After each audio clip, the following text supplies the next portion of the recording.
بسم اللہ الرحمن الرحیم۔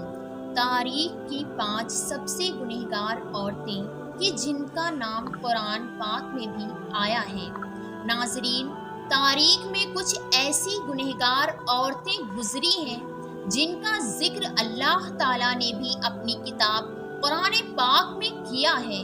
یہ عورتیں نہ صرف انسانوں کی گمراہی کا سبب بنی بلکہ کچھ تو اللہ کے پیارے نبیوں کو بھی قتل کرانے میں آگے رہیں۔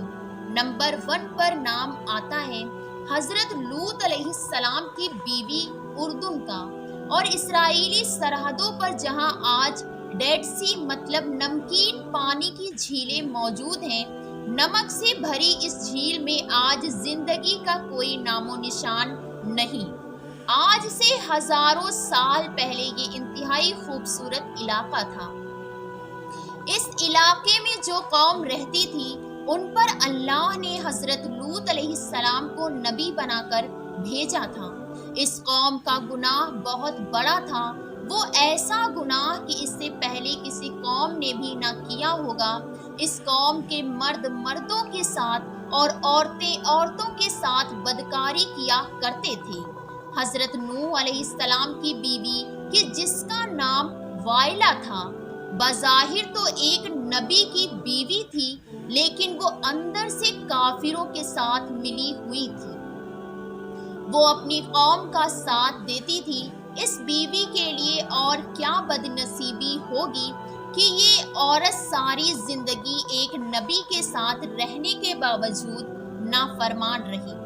جب حضرت نوح علیہ السلام کی قوم نے آپ کی باتوں کو ماننے سے انکار کر دیا تو اللہ کے فرشتے نوجوانوں کی صورت میں اس بستی میں آئے اور حضرت لوط علیہ السلام کے گھر میں آ کر ٹھہرے۔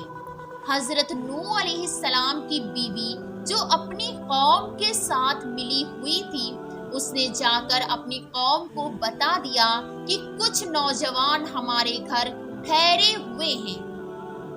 ان لوگوں نے حضرت نوح علیہ السلام کے گھر کو چاروں طرف سے گھیر لیا۔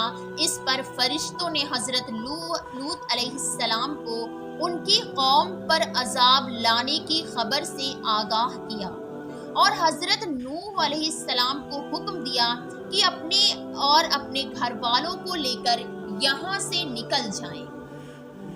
حضرت نوح علیہ السلام ابھی راستے میں ہی تھے کہ ان لوگوں پر اللہ کی طرف سے پتھروں کی بارش شروع ہو گئی۔ آپ کی بیوی جو اپنی قوم کا ساتھ دیتی تھی، وہ بھی اپنی قوم کے ساتھ پتھروں کی بارش میں ماری گئی۔ سادم کے علاقے میں آج بھی وائلا کی آبادی موجود ہے۔ حضرت نوح علیہ السلام کی بیوی کا تذکرہ قرآن پاک کے علاوہ بائبل میں بھی آتا ہے۔ نمبر 2 پر نام آتا ہے حضرت نوح علیہ السلام کی بیوی کا۔ قوم نوح شرک جیسے گناہ میں مبتلا تھی۔ اس قوم کے لوگوں نے اپنے سرداروں اور نیک لوگوں کے بت بنا دیے تھے اور وہ ان کی عبادت کیا کرتے تھے۔ اللہ تعالیٰ نے حضرت نوح علیہ السلام کو اس قوم پر نبی بنا کر بھیجا۔ یہ قوم اتنی ظالم اور نافرمان تھی کہ وہ اپنے نبی حضرت نوح علیہ السلام کے گھر میں داخل ہو کر آپ پر ظلم کرتے اور حضرت نوح علیہ السلام کو اپنی مجلس سے نکال دیتے، اور آپ کی بیوی بھی ان کافروں سے ملی ہوئی تھی۔ اس کا نام وائلا تھا، اور یہ عورت کافر ہی نہیں بلکہ اس کا رہن سہن بھی کافروں جیسا تھا۔ حضرت نوح علیہ السلام کی بیوی کافروں میں شریک ہو کر آپ کو دیوانہ اور مجنوں کہا کرتی تھی۔ یہ عورت بتوں کی بڑی تعریف کرتی۔ جب کوئی بندہ بتوں کو چھوڑ کر خدا کی طرف مائل ہوتا تو یہ عورت اپنی قوم کے پاس جا کر اس آدمی کا نام بتا دیتی کہ جس سے قوم کے لوگ اس بندے کو مارتے پیٹتے۔ اس طرح سے وہ بندہ بے ڈر اور خوف کے مارے بتوں کی پوجا کرنے پر دوبارہ آمادہ ہو جاتا۔ وائلا نامک اس عورت نے حضرت نوح علیہ السلام کے ایک بیٹے